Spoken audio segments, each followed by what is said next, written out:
renginukas, nes mūsų komanda MK Technika Rally Team gal daugiau ruošiasi kitų metų varžybom. Ir tai labai puikus renginys mums atlikti treniruotės, nes šiaip net neįdomu būna daryti treniruotę šiaip vienam atvažiavus. O čia atvažiuoju su kolegom lenktynininkais ir gali lenktyniauti, labai smagu.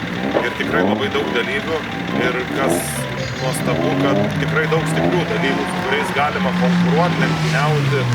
Ir matau, jaunimas aštriai važiuoja visi, labai smagu. Trasos sudėtingumas tai toks, kaip pasakius, kiekviena trasa turi savo savybių.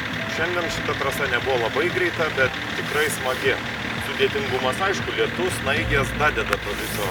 Ir labai neaišku, kokiom padangom važiuoti, kaip ką, tai visi slidinėja, visi bandinėjasi. Bet puikiai tai vairuoti dar kol kas neaišku, nes laukiam rezultatų. Kiek mačiau, tik tai pirmai savo klasėj pirmas buvau. Net nežinau, jeigu nieks neaplenkė, tai laukti rezultatų, kaip sakant, reikia. Su Honda irgi bandžiau važiuoti. Tai kažkaip padangas blogai užsidėjom, nes pagailėjom ant padangų gale, neužsidėjom naujų. Tai važiavam kai su drifto mašina. Tai labai smagu buvo, labai, kaip sakant, daug pavojų turėjom, bet kažkaip tais atvažiavom, nežinau, sakant, o kaip tau sekės? Man neblogai, sakė, gavau tikrai blogiau. Gavau, aišku, baudos nemažai sekundžių. Gerai. Alfai pirma treniruotė, kaip sakant, ta pirmos varžybos, tokios greituminės slalomą, tai dar jis pakalbėjęs.